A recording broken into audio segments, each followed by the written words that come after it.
坠机前，机长向乘客们做了沉痛的广播。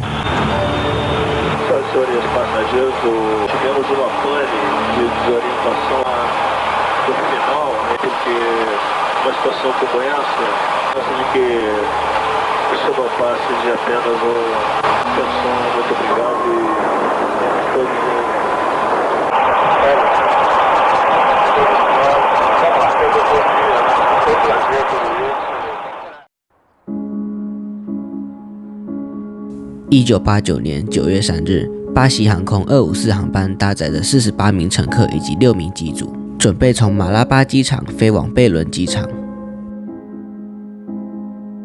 这趟航程不到1小时的航班是由老旧的波音737-200直飞，机长是32岁的萨塞尔，飞行时速6928个小时，其中有980个小时是在波音737上飞行。机长是第一个进入驾驶舱的飞行员，他先行进入驾驶舱，调整仪器，为起飞做好最后的准备。副机长是29岁的尼尔森，飞行时速884个小时，其中有442个小时是在波音737上飞行。他登上飞机后，也开始调整自己这边的仪器。下午5点20分，乘客都已陆续登机完毕，飞机准备起飞。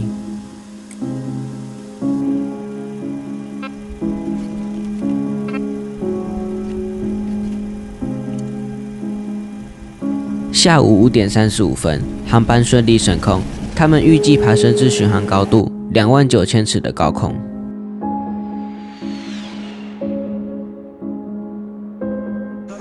今天对于足球迷而言是个重要的日子。1990年的足球世界杯资格赛在今天举行，而当地居民支持的巴西队14届以来从未落选于资格赛，甚至还曾3度夺下冠军讲座。全国上下都盯着电视机以及收音机为巴西队加油。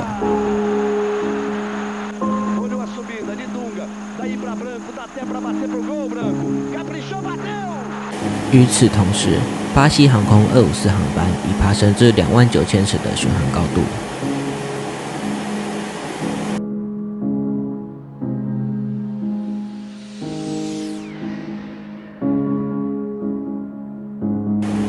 起飞23分钟之后，机长觉得他们已经快到目的地了，于是准备向管制员请求下降高度。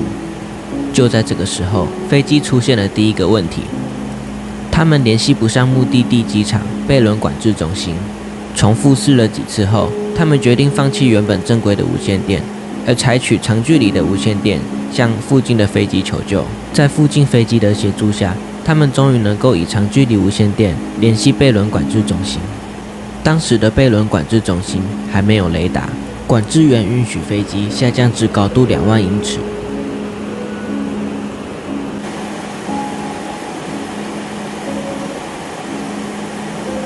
此时的球场上，巴西队暂时领先，足球世界杯的门票近在咫尺。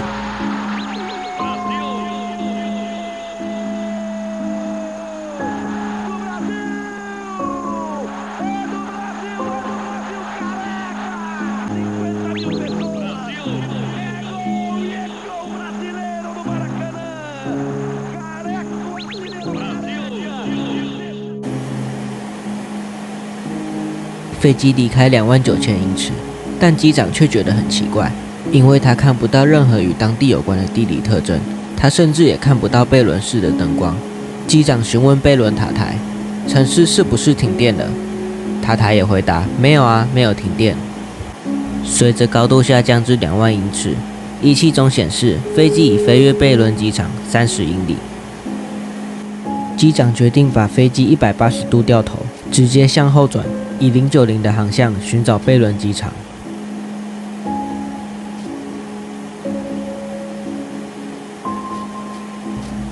此时，贝伦塔台允许飞机下降至高度4000英尺。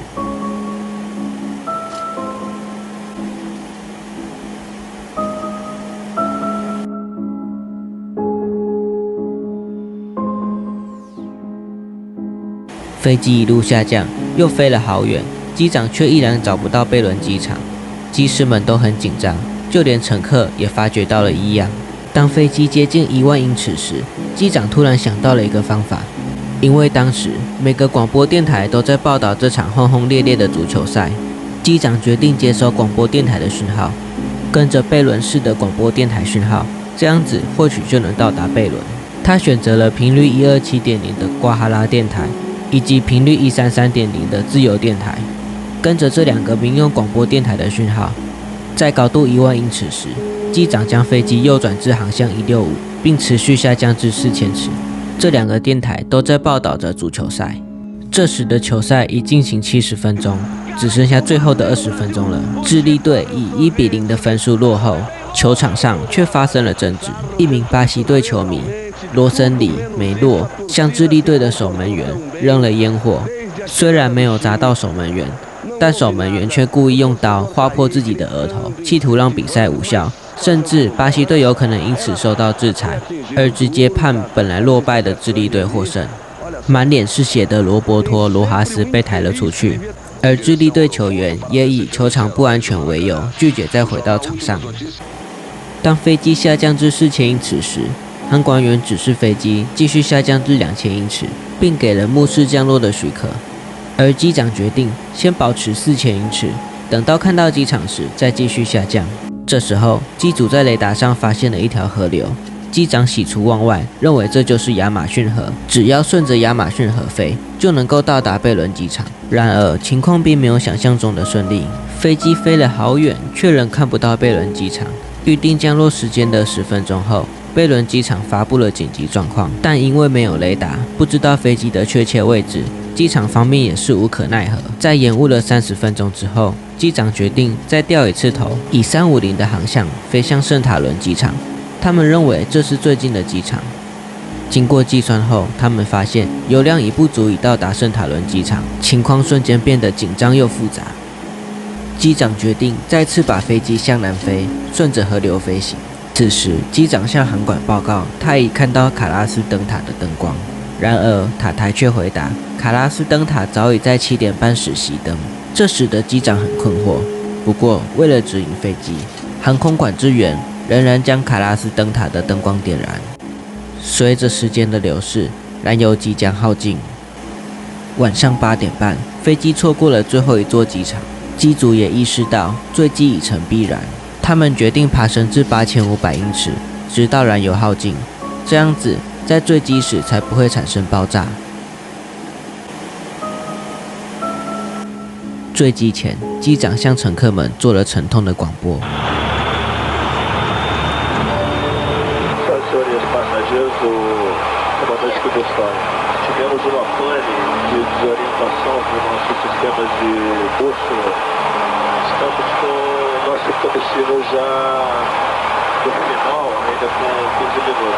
Pedimos a todos que mantenham a calma, porque uma situação como essa realmente foi difícil de acontecer. Deixamos a todos a esperança de que isso não passe de apenas um susto para todos nós.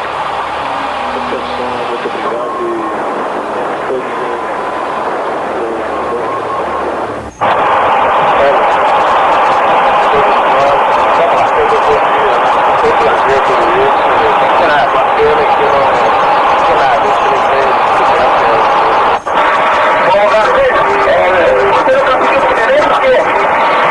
porque não tinha indicação de Belém, a bússola estava com outra proa, a gente ficou andando entre Belém e Marabá e não conseguiu chegar a lugar nenhum. Agora está indo para Marabá e não tem mais combustível para ir para lugar nenhum, entendeu? Motor 1 acabou de parar, a gente vai ter que descer agora. Vamos poder falar mais que a gente vai se preparar aqui depois, ok? 晚上11点45分，飞机的左发动机因为燃油耗尽而熄火。2分钟后，右发动机也跟着熄火，驾驶舱中顿时一片漆黑。机组将襟翼调整至2的位置，准备迫降，飞机开始失去高度。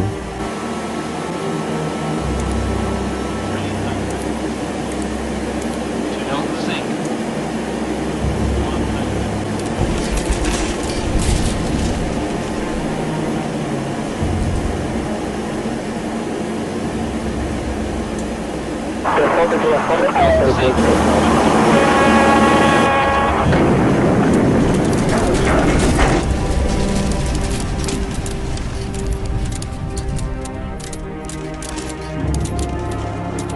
飞机坠毁在圣洛泽辛谷的森林中，靠着机长成熟的技术，其实迫降得很成功。飞机如果坠毁在森林中，一般的生还率为0。而在这场坠机事故里，54人当中有48个人存活，罹难者几乎都是因为没有绑好安全带。副机长被座椅的金属物刺伤，机长甚至是一点伤都没有，机身大致保持完整，可以供幸存者在机舱中过夜。机长起身至客舱中帮忙，但因为天色昏暗，他们能做的其实不多，只能待到天亮，等待救援队来救援。